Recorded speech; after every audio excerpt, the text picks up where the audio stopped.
ये आप सब जानते हैं कि ये जो आज का युग है ये बड़ा कॉम्पिटिटिव युग है। अगर आपको सर्वाइव करना है तो आपको कुछ अलग से करना पड़ेगा, और कुछ अलग से करने के लिए आपको थोड़ी अलग से परिश्रम मेहनत करनी पड़ेगी। कोई भी कंपटीशन क्वालिफाई करने के लिए जो 2-3 चीज़ें बहुत इंपॉर्टेंट हैं, उनमें पहली चीज़ तो यही है कि आपकी प्लानिंग होनी चाहिए, डिवोशन होना चाहिए, सिस्टमेटिक आपकी मेहनत होनी चाहिए, तभी आप कामयाब हो सकते हैं। ये मुख्यमंत्री योजना है, इसका लाभ अगर आप लोग जितना उठा लेंगे उतना अच्छा है। इसलिए कि कुछ लोग होते हैं कि जिनको ज़्यादा फैसिलिटीज़ होती हैं, जिनके पास ज़्यादा रिसोर्सेज होते हैं, वो ज़्यादा आगे तक बढ़ जाते हैं। सब इतने लकी नहीं होते हैं कि उनको इतने रिसोर्सेज मिल जाएँ। तो इस तरह की योजनाएँ उन सब के लिए लाभदायक होती हैं। मैं आपको हिस्ट्री पढ़ाऊँगा और आज ये पहला क्लास है। हिस्ट्री बड़ा इंपॉर्टेंट सब्जेक्ट है, सब ये बात जानते हैं। दुनिया के किसी भी विषय में, किसी भी क्षेत्र में आप उसके इतिहास को जाने बिना उसमें आगे नहीं बढ़ सकते हैं। कंपटीशन में भी हिस्ट्री हमेशा बहुत ज़्यादा पे करता है। अभी जिसने टॉप किया है लड़की ने, उसने भी हिस्ट्री से ही क्वालिफाई किया है। ज्योति शर्मा ने, उसने हिस्ट्री से क्वालिफाई किया। तो हिस्ट्री एक बहुत इंपॉर्टेंट चीज़ है जो आपके जनरल स्टडी से लेकर मेंस तक सब जगह आपको पिक करती है। तो हिस्ट्री पढ़ने के लिए कुछ चीज़ें मैं थोड़ी सी, आज की पहली क्लास है, आपको थोड़ी सी इसकी बैकग्राउंड, हिस्ट्री क्या है, हिस्ट्री हम कैसे पढ़ें, ये चीज़ें इंपॉर्टेंट है। कि हिस्ट्री 2 तरीके से पढ़ी जा सकती है। एक तो वो होती है जो कंपटीशन के लिए आप लोग पढ़ेंगे, एक वो होती है जो हिस्ट्री समझने के लिए पढ़ी जाती है। एक में हिस्ट्री में कंसेप्ट क्लियर किए जाते हैं, एक में हिस्ट्री में फैक्ट्स समझे जाते हैं। आपको जो पढ़ना है, आपको कंसेप्ट इतने क्लियर नहीं करने हैं जितने आपको फैक्ट्स समझना है। इसलिए कि कंपटीशन के पॉइंट ऑफ व्यू से आपको जितने फैक्ट्स मालूम होंगे उतना ही आपके लिए ज़्यादा अच्छा। हिस्ट्री की एक एडवांटेज है और एक डिसएडवांटेज है। इसकी एडवांटेज ये है कि आपने कभी हिस्ट्री नहीं पढ़ी जीवन में, जिस दिन से आप इसका हाथ पकड़ेंगे ये आपकी होगी और आप इसके हो जाएंगे। जो मेडिकल और इंजीनियरिंग की शिक्षा लेके आते हैं वो हिस्ट्री पढ़ते हैं और क्वालिफाई करते हैं। अब इसकी डिसएडवांटेज क्या है? डिसएडवांटेज इसकी ये है कि एक तो ये कि जब तक आप इसके कांटेक्ट में, ही चाहती है कि आप मेरा हाथ पकड़े रहें, जब तक आप इसके कांटेक्ट में ही आपके साथ होगी, कुछ दिन के लिए आप इससे नजर फिर लीजिए, आपको छोड़कर चली जाएगी। और इसकी दूसरी डिसएडवांटेज ये है कि इसमें किसी भी टॉपिक पे, मैं समझता था कुछ टॉपिक मैंने बहुत अच्छे पढ़े हैं, शुरू से पढ़ता आ रहा हूँ, रिसर्च किए, मुझे बड़ी कमांड है उस पर, लेकिन उसमें 10 क्वेश्चन ऐसे निकल आते हैं जो मैंने कभी सुने भी नहीं। ये हिस्ट्री की डिसएडवांटेज भी है। किसी भी टॉपिक के ऊपर आप कितना डीप जा सकते हैं, उससे भी आगे की उसमें गुंजाइश होती है। लेकिन जैसे मैंने कहा कि हिस्ट्री पढ़ने के लिए सबसे बड़ी इसकी सुविधा ये है कि आप न पढ़ी हो, आप आज से पढ़ना शुरू कीजिए, आप इसमें कमांड अच्छी खासी कर सकते हैं। ठीक है। अब ये हिस्ट्री क्या चीज़ है, हिस्ट्री क्या है, इसकी अलग अलग डिफिनीशंस हैं। उसने कहा कि साहब जो भूतकाल में जो पास्ट में हो चुका वो इतिहास है, लेकिन क्या पास्ट में जो कुछ हो चुका वो सब इतिहास है? मेरी शादी हुई थी 20 साल पहले, तो क्या इतिहास है? नहीं, इतिहास है। पास्ट की हर घटना इतिहास नहीं होती है। किसी ने कहा कि नहीं साहब, जब घटना घटती है तब इतिहास नहीं होती, बल्कि जब घटना को क्रमबद्ध तरीके से लिखा जाता है, रिकॉर्ड में आती है, तब वो इतिहास होती है। लेकिन फिर वही सवाल है कि क्या हर घटना को इतिहास के तौर पर लिख सकते हैं? फिर इसकी डेफिनेशन ये दी गई कि वो घटनाएँ, वो इवेंट्स कि जिन्होंने सोसाइटी के बड़े भाग पर इम्पैक्ट छोड़ा हो, प्रभावित किया हो, जिन्होंने कोई बड़ा परिवर्तन लाए हो, वो इतिहास में होती है। सपोज कीजिए मैंने एक डिसीजन लिया, मेरा डिसीजन मेरे घर तक सीमित रह गया, मोदी जी ने डिसीजन लिया तो पूरा भारत लाइन में, ये क्या है? ये इतिहास है, इतिहास की घटनाएं। इतिहास में वो घटनाएं शामिल होती हैं कि जिन्होंने क्या किया है, सोसाइटी को बड़ा इम्पैक्ट छोड़ा होता है, कोई बड़ा परिवर्तन लाते हैं। फिर इसीलिए कहते साहब राजा महाराजाओं की तरह इतिहास होगी? नहीं, जो सोसाइटी है, सोसाइटी मिलकर के तो इम्पैक्ट छोड़ती है ना। समाज जो है, मैं एक कलेक्टिव हूँ, मैं राजा महाराजा हूँ, कहीं का बादशाह हूँ, प्राइम मिनिस्टर हूँ, मेरी घटना इतिहास में आ गई, लेकिन ये आप सब पूरी सोसाइटी है। ये सोसाइटी अपने में भी एक यूनिट के तौर पर कार्य करती है और ये इतिहास रखती है।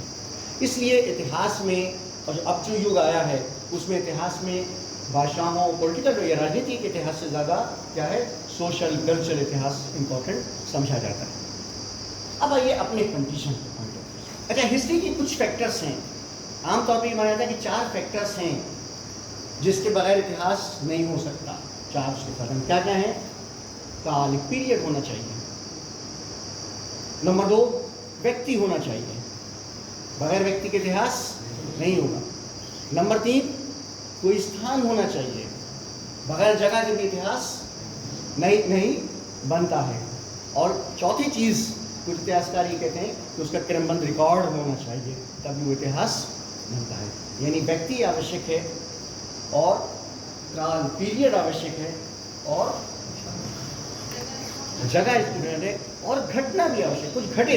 भाई मैं भी मौजूद हूँ, कॉलेज भी मौजूद है, 2022 भी चल रहा है, लेकिन कुछ हुआ नहीं यहाँ पे, तो इतिहास नहीं बनेगा। इसलिए ये 4 चीज़ें इतिहास में। कंपटीशंस में जो आपके जो जनरली हमारे लिए पढ़ाया जाता है वो इंडियन हिस्ट्री है। इंडियन हिस्ट्री को हम पढ़ेंगे। इंडियन हिस्ट्री के बल्कि आपका जो सिलेबस है, जैसे भी सर ने बताया भी था, कि सारे टॉपिक्स उन्होंने बहुत क्लियर कर दिए हैं कि किस टॉपिक में कितनी क्लासेस लेनी है, क्या क्या पढ़ना है। जैसे अभी पहला जो टॉपिक है हमारा, ये क्या है, स्टोन एज का है, पाषाण काल से चलता है। मैं अभी आपको इसकी फैक्ट बताऊँगा, लेकिन इससे पहले ये समझ लीजिए कि इतिहास को बांटा गया है, डिवाइड किया गया है और कई तरह से उसका विभाजन किया गया है। एक उसकी जो विशेषताएं हैं उनके आधार पर किया गया है। सामाजिक इतिहास, आर्थिक इतिहास, राजनीतिक इतिहास, धार्मिक इतिहास। एक डिवीजन किया गया है टाइम पीरियड, काल के एतबार से डिवीजन किया गया है। वो डिवीजन क्या है, ancient history, medieval history, modern, आधुनिक, प्राचीन, इस पर ये समय के आधार पर डिवीजन किया गया है। जब हम कहते हैं कि प्राचीन इतिहास, तो इसका मतलब ये है कि कोई सा भी प्राचीन इतिहास इसमें आ जाएगा। जब हम कहते हैं भारत का मध्यकालीन इतिहास, तो इसका अर्थ यह है कि भारत का मध्यकालीन इतिहास है। जब हम कहते हैं कि भारत के मध्यकालीन धार्मिक इतिहास, तो इसका मतलब ये है कि भारत के मध्यकालीन का धार्मिक इतिहास है। ये डिवीजन है। भारत को हम जो बांटते हैं एंशिएंट, मिडिवल, मॉडर्न, इसमें इसको जनरली जो मोटे तौर पर क्या समझा जाता है कि साहब जब से इस धरती पर मनुष्य ने जन्म लिया तब से लेकर और तुर्कों के आगमन तक का जो हमारा काल है वो हमारा प्राचीन काल है।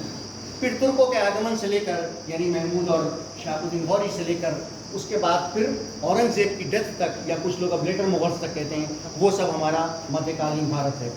फिर कहते हैं लेटर मुगल से लेकर और पूरा जो हमारा 47 तक का इतिहास है, ये हमारा क्या है, आधुनिक इतिहास है। कुछ विद्वानों ने इसको नई डिफिनेशन भी दी है। उन्होंने कहा कि प्राचीन भारत हिंदू काल है, मध्यकालीन भारत मुस्लिम काल है और आधुनिक भारत ब्रिटिश काल है, ब्रिटिश पीरियड है। लेकिन इसको रिजेक्ट कर दिया गया है, इसलिए कि प्राचीन काल पूरी तरह से हिंदू काल नहीं है, उसमें बौद्ध धर्म भी है, जैन धर्म भी है, उसमें अशोक भी है। ऐसी मध्यकालीन भारत में पूरा मुस्लिम पीरियड नहीं है, उसमें बहुत सारी हिंदू स्टेट्स भी है। इसी तरह से आधुनिक काल में सब ब्रिटिश नहीं है, बल्कि बहुत सारी आपको इंडियन स्टेट्स भी मिलती हैं। तो ये डिवीजन इतिहास में इसको बहुत ज़्यादा मान्यता नहीं मिली।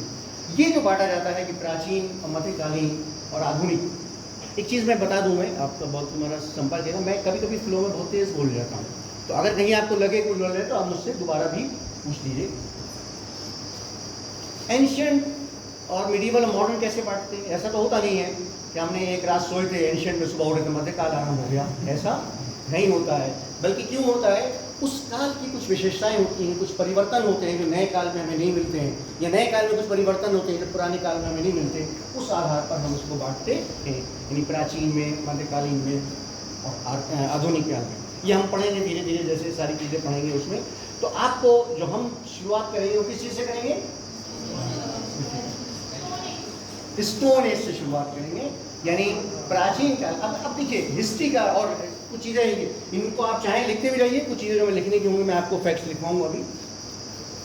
ये जो पूरा समय है इसको फिर 3 जगह बांटा गया है। एक कहलाता है प्री हिस्ट्री पीरियड, प्रागैतिहासिक काल, एक कहलाता है प्रोटो हिस्टोरिकल पीरियड, आदि ऐतिहासिक काल, और एक कहलाता है हिस्टोरिकल पीरियड, ऐतिहासिक काल।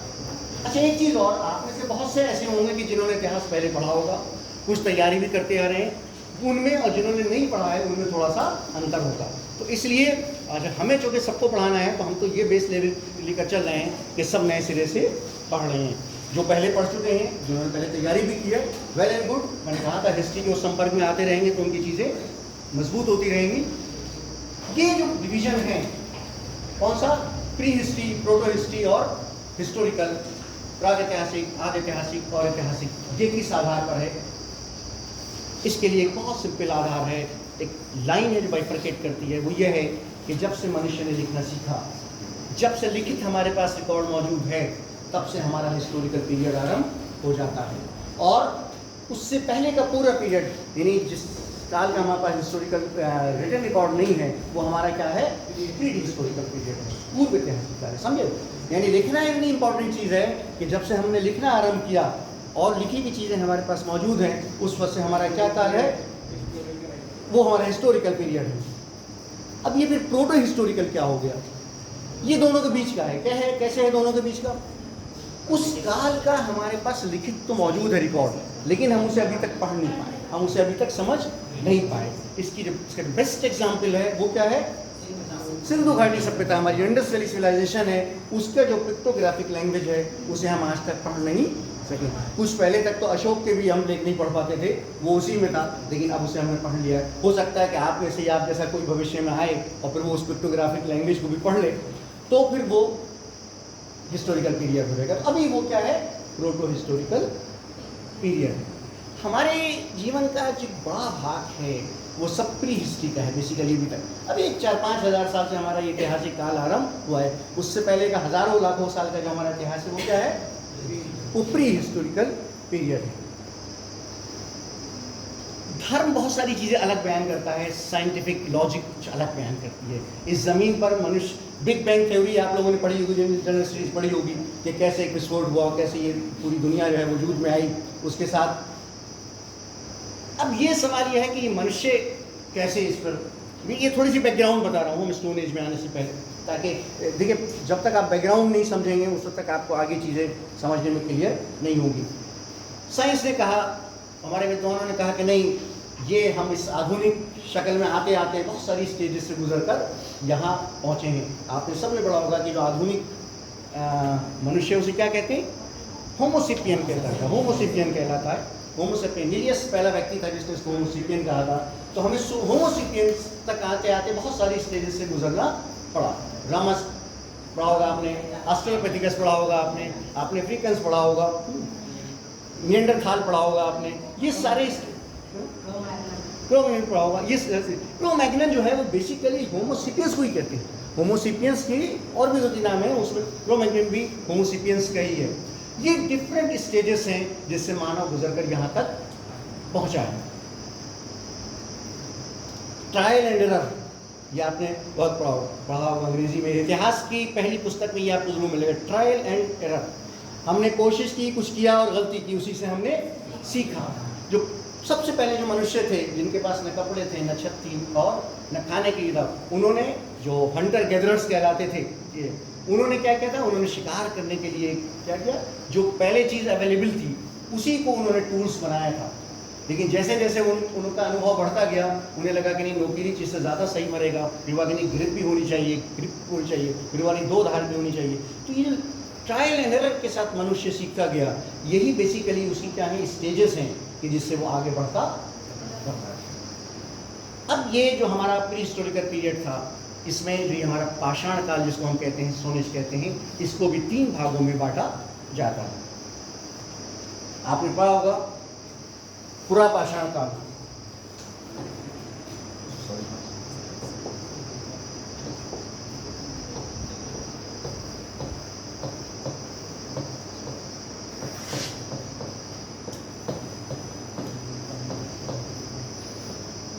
मैं भी पहली बार यूज़ कर रहा हूँ पढ़ाने के लिए। शौक में तो कई बार यूज़ किया है, लेकिन पढ़ाने के लिए पहली बार यूज़ करूँ। ये पूरा पाषाण काल या पैलियोलिथिक एज कहलाती है। क्या कहलाती है? ये पैलियोलिथिक एज कहलाती है। उसके बाद क्या कहलाता है? यस, मेसोलिथिक एज कहलाती है। और उसके बाद न्यूलिथिक एज, यानी मेसोलिथिक एज और उसके बाद है न्यूलिथिक एज। ये पूरा पाषाण काल है। अब इसकी जो डेट्स हैं, अच्छा एक चीज़ और समझ लीजिए, इतिहास में डेट्स के बड़े कन्फ्यूजन होते हैं। डिफरेंट बुक्स में आपको डिफरेंट डेट्स मिलती हैं, बड़ी परेशानी होती है। उसमें एक गलती तो ह्यूमन एरर है कि वो उसने प्रूफ रीडिंग सही नहीं की और उसने 9 को इधर कर दिया और 2 को इधर कर दिया। एक क्या होता है कि विद्वानों में भी डिफरेंट ओपिनियंस हैं। कुछ विद्वान इसको कहते हैं, कुछ कहते हैं कि ये ठीक है। मैंने पहले जिन लोगों ने 2-3 ही बैठे हमारे पढ़ा है कि इसमें जनरली हम जो मानते हैं कि जो मोस्ट एक्सेप्टेबल थ्योरी होती है, जो सिद्धांत मोस्ट एक्सेप्टेबल है, जैसे आर्यंस के ओरिजिन के बारे में डिफरेंट थ्योरीज हैं, लेकिन मोस्ट एक्सेप्टेबल मैक्स मुलर की है कि साहब वो सेंट्रल एशिया से आए थे, तो जनरली उसको एक्सेप्ट किया जाता है। इसी तरह से डेट्स के बारे में होता है। लेकिन ये जब पढ़ेंगे आप, जैसे एक काल से दूसरे काल में, इसमें डेट्स ओवरलैप होती आपको नजर आएंगी। क्यों होगी? फिर वही बात कि इस काल की विशेषता थी कि विशेषता एकदम नहीं समाप्त हो गई है। नया काल जब आरंभ हुआ तो कुछ विशेषताएं इसकी भी बाकी रही, कुछ उसमें नहीं आरंभ हुई। तो ये पीरियड बीच का होता है जिसको ट्रांजिशनल पीरियड कहते हैं, ये ओवरलैप करता है। इसमें क्या होता है कि दोनों काल की आपको विशेषताएं या उसकी कैरेक्टरिस्टिक्स आपको उसके अंदर मिलेंगी। ये जो पूरा पाषाण काल है इसको भी 3 भागों में बांटा जाता है। ये जनरली ये माना जाता है कि ये 2.5 लाख 25 लाख से 25 लाख से और समझने के साथ 10,000 तक जनरली एक एक्सेप्टेबल है कि ये पूरा पाषाण काल है हमारा। अब इस पूरा पाषाण काल के इस पीरियड को फिर 3 भागों में बांटा जाता है। कैसे? निम्न प्रपाषाण काल, मध्य प्रपाषाण काल और नव प्रपाषाण काल। 25 लाख से 10 लाख तक, 10 लाख से 40,000 तक और फिर 40,000 से 10,000 तक का ये एक डेट है जिसको आमतौर पर माना जाता है। ये भी याद रखिए, हम सोर्सेस पढ़ेंगे तो उसमें पढ़ेंगे कि जो हमारे पास ऐतिहासिक स्रोत हैं या साहित्यिक स्रोत हैं, जो हमारे पास रिटन रिकॉर्ड्स हैं, वो ज़ाहिर है कि क्या होते हैं, मोस्ट ज़्यादा ऑथेंटिक होते हैं। जो हम अनुमान लगाते हैं, हम साइंटिफिक एक्सपेरिमेंट्स करते हैं या खुदाइयों के द्वारा चीज़ें प्राप्त होती हैं, उनकी बिना पर हम कुछ अपना रिजल्ट निकालते हैं, वो उतना ऑथेंटिक नहीं होता है, उतना सटीक नहीं होता है। इसलिए इन डेट्स के में भी कई बार आपको कई ओपिनियन आपको नज़र आएंगे। अब ये पूरा पाषाण काल यहाँ से हमारा ये आपका शुरू होता है कि पूरा पाषाण काल में निम्न पूरा पाषाण काल, मध्य पूरा पाषाण काल और आधुनिक पूरा पाषाण काल। इसके कुछ फैक्ट्स हैं जो मैं आपको मैंने तैयार किए डिफरेंट, उससे मैं आपको लिखाता रहूँगा, उनको एक्सप्लेन भी करता रहूँगा। उनको आप लिखते भी रहिए और उनको आप एक्सप्लेन मैं आपको करता रहूँगा। एक चीज़ और मेरी बहुत आपसे रिक्वेस्ट है कि जो चीज़ पढ़ें उसको रिपीट ज़रूर कीजिए। Repeat repeat repeat repeat. History में बहुत इंपॉर्टेंट चीज़ है।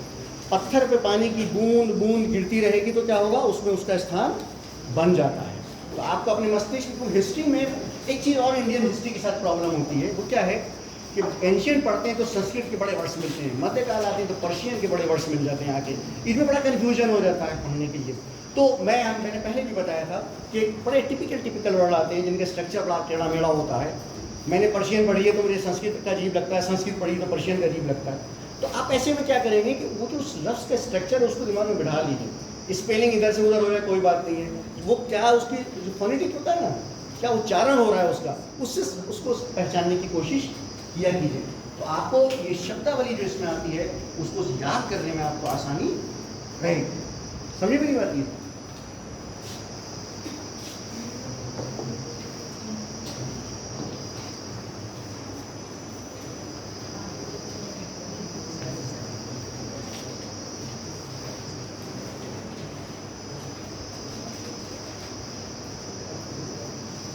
ये सब चीज़ें मैंने आपको एक्सप्लेन कर दी हैं। इनकी डेट्स यही सब हैं जो आपको मैंने बता दी हैं, एक्सप्लेन कर दी एक्सप्लेन। अब आइए कि इसमें जो निम्न पाषाण काल जिसको हम कहते हैं, जो ये हमारा 25 लाख से और 1 लाख तक का जो पीरियड है, इसकी क्या विशेषताएं थी। अच्छा, ये एक चीज़ और, ये पाषाण युग क्यों कहलाता है? क्या चीज़? इसमें पत्थर के उपकरण यूज हो रहे हैं। मनुष्य के जीवन का जो मूल आधार है वो उसके पत्थर के उपकरण हैं। वो हंटर गैदरर है, शिकार करता है और अपना भोजन इकट्ठा करता है। तो वो उसके लिए उसके बेसिक चीज़ क्या है, ये पत्थरों के टूल्स हैं। इन पत्थरों के टूल्स के आधार पर हमने इस पूरे पीरियड का क्लासिफिकेशन किया है। अब जैसे यह सबसे पहले जो ये पाषाणकालीन सभ्यता थी, इसके बारे में बताया कि सबसे पहले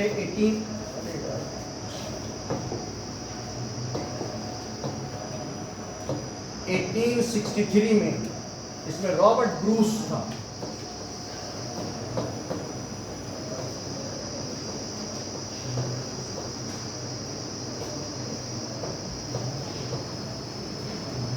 जिसने सबसे पहले ये मद्रास के पास पल्लवरम में एक मेरी और रिक्वेस्ट है कि आपस में नहीं बात कुछ लोग मैंने कहा था ना, कुछ लोग एडवांस होंगे, आगे पढ़े गए हैं सब चीज़ें, उनके लिए चीज़ें रिपीटिशन होंगी, तो वो थोड़ा सा शांति और धैर्य बनाए रखें, इसलिए कि जो लोग नए हैं उनको थोड़ा सा अवसर मिलता रहे साथ। पल्लवरम जो मद्रास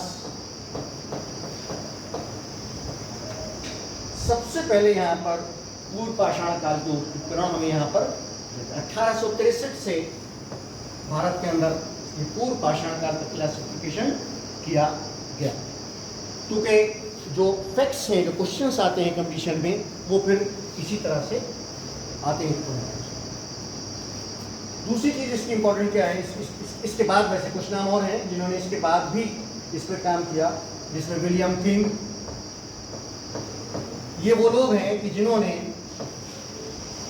पूर्व पाषाण और पुरा पाषाण काल के डिफरेंट खोजेस की, उनके डिस्कवरीज की, उनके उपकरण निकाले, उनको क्लासिफाई किया और उनसे कुछ उन्होंने निष्कर्ष और रिजल्ट निकाले। ये वो विद्वान हैं कि जिनके कारण हम भारत के इस पुरा पाषाण काल के बारे में बहुत सारी चीज़ें जानते हैं।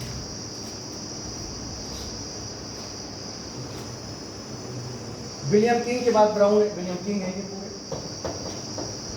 विलियम किंग के बाद ब्राउन है। ब्राउन के अलावा एक बहुत मशहूर नाम है इसमें कार्लाइल का।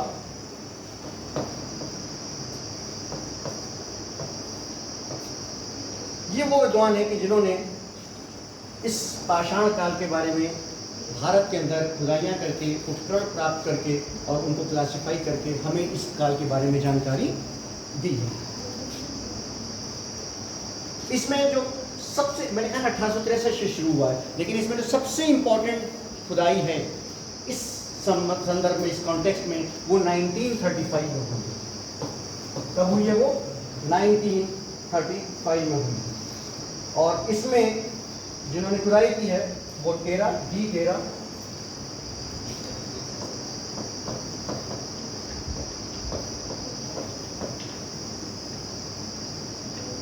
इनका पूरा नाम बड़ा लंबा सा है, लेकिन आप इधर डी टेरा ही काफी है, तो बुक्स में आपको यही नाम मिल जाएगा। पीटरसन,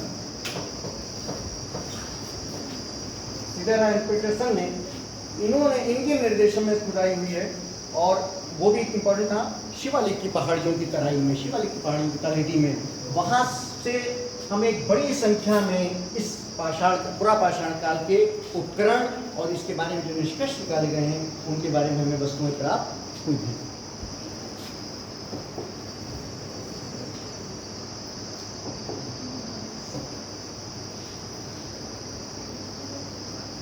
जैसे हम लोग के लिए तो अभी क्या भूमि दस्तर ही सबसे आसान होगा। हाँ, इसमें टाइम ज़्यादा लगता है, पर चलिए धीरे धीरे इसमें पूरे ट्रायल एंड एरर है, करते रहेंगे तो सीखते रहेंगे, आगे ये क्या है, ये मैंने आपको बताया पूरा पाषाण काल की जो बेसिक चीज़ें कि किन विद्वानों ने खुदाई की और उसमें जो हमारी सबसे इम्पोर्टेंट खुदाई थी वो कौन सी थी। उसके बाद आइए निम्न पाषाण काल जो है हमारा, ये इसकी जो इम्पोर्टेंट खुदाई है वो वेस्टर्न यूपी है हमारा। जो वेस्टर्न यूपी है इसका सोहन क्षेत्र,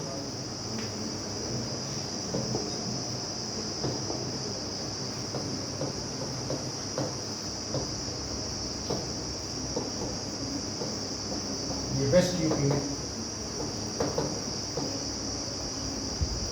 ये वेस्ट यूपी के अंदर जो है, ये इसके इस खुदाई के बारे में माना जाता है कि प्रथम संस्कृति है जो क्रमबद्ध तरीके से जिसके बारे में हमें जानकारी प्राप्त हुई है। यानी वेस्टर्न यूपी की ये एक्सकेवेशन, इससे हमें प्रथम, इसको क्या कहा जाता है कि प्रथम क्रमबद्ध संस्कृति जो हमें, यानी वेल ऑर्गेनाइज्ड संस्कृति सही क्रोनोलॉजिकल ऑर्डर के साथ, वो हमें सोहन क्षेत्र से,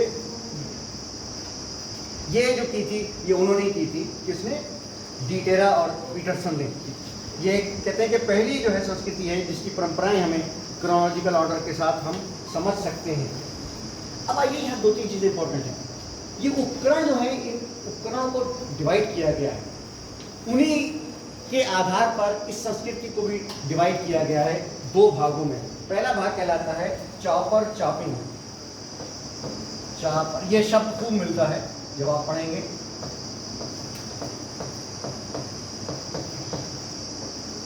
चॉपर चॉपिंग पेबुल,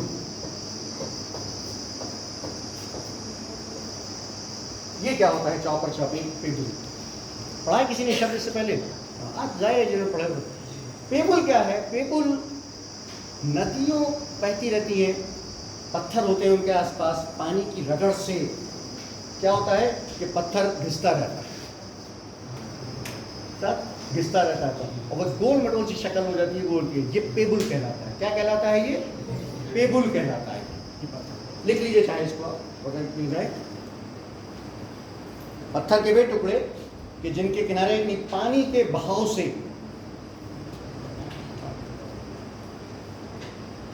बहाव से घिसकर या रगड़ खाकर चिकने हो जाते हैं, उनको पेबुल कहते हैं। ये जनरली गोल मटोल से होते हैं, गोल शक्ल के होते हैं। जी रिपीट कर देते हैं।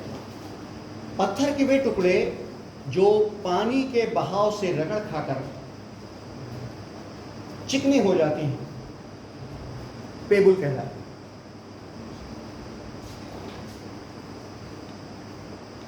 अब इनसे जो हथियार बनाए जाते हैं, उपकरण जो बनाए हमारे पूर्वजों ने, उनको हमने चॉपर, चॉपिंग कहा गया।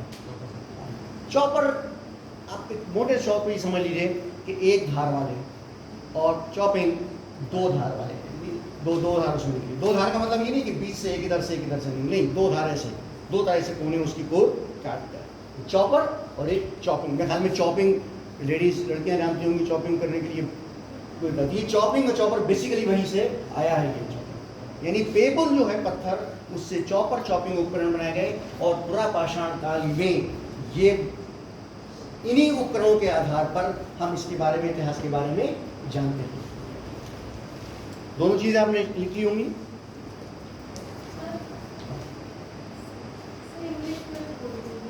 अच्छा, इंग्लिश में दूंगी। पेबुल तो पेबुल ही कहलाएगा। तो ये फलक जिसको कहते हैं,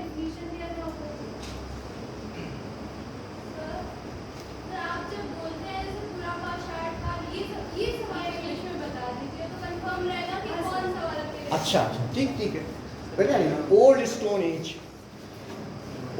एज के 3 पार्ट हैं। Lower old stone age, middle old stone age और न्यू ओल्ड स्टोन एज। यानी हाँ, निम्न पुरापाषाण काल, मध्य पुरापाषाण काल और नव पुरापाषाण काल। नहीं, पैलेलिथिक तो पूरा पुरापाषाण काल हो गया, उसके साथ आप लिंक लाइए। मैं ट्राई करूँगा कि उसको इंग्लिश में भी इन चीज़ों को थोड़ा सा अगर तो आप एक्सप्लेन करते चलें। ये चॉपर, चॉपिंग और पेबुल ये टर्म्स हैं और ये एज इट इज ऐसे ही यूज़ की जाती हैं। अंग्रेजी की किताब में भी आपको जनरली आपकी टर्म्स ऐसे ही मिलेंगी। इसके अलावा यहाँ ये हम बात कर रहे हैं सोहन क्षेत्र। बेसिकली इससे जो उपकरण मिले उनको हमने इस आधार पर चॉपर, चॉपिंग, पेबुल संस्कृति या कल्चर कहा। और दूसरा जो हमने कहा उसे हैंड एक्स संस्कृति, जिसको कहते हैं हैंड एक्स कल्चर कहा गया। ये दोनों हमें सोहन क्षेत्र के जो वैली है यहाँ से प्राप्त हुए। एक बार फिर ये बात समझ लीजिए कि जो टूल्स हमें स्टोन्स के मिले हैं, उनके आधार पर ही ये सारा इतिहास हम बनाते हैं, जानते हैं या इसका क्लासिफिकेशन करते हैं। ये इन्हीं आधार पर। अच्छा, क्या है जो मैंने आपसे शुरू में कहा था कि हमने एक पत्थर का टूल इस्तेमाल करते थे, लेकिन हमें लगा कि ये नहीं, मांस को काटने के लिए, उसकी खाल निकालने के लिए सही नहीं है, इसको ज़्यादा ऐसा होना चाहिए, तो हमने फिर ब्लेड बनाने शुरू कर दिए। ये हर पीरियड की अलग विशेषता रही है, उसी आधार पर इनको अलग अलग बाइफरकेट किया जाता है।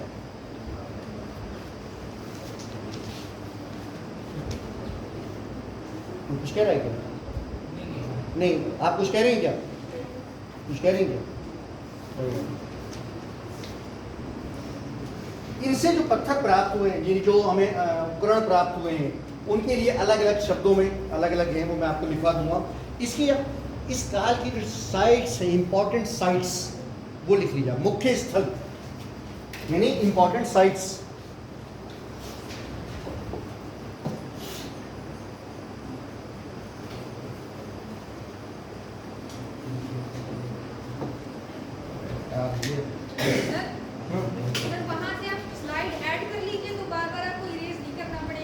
मैं इस मामले में बड़ा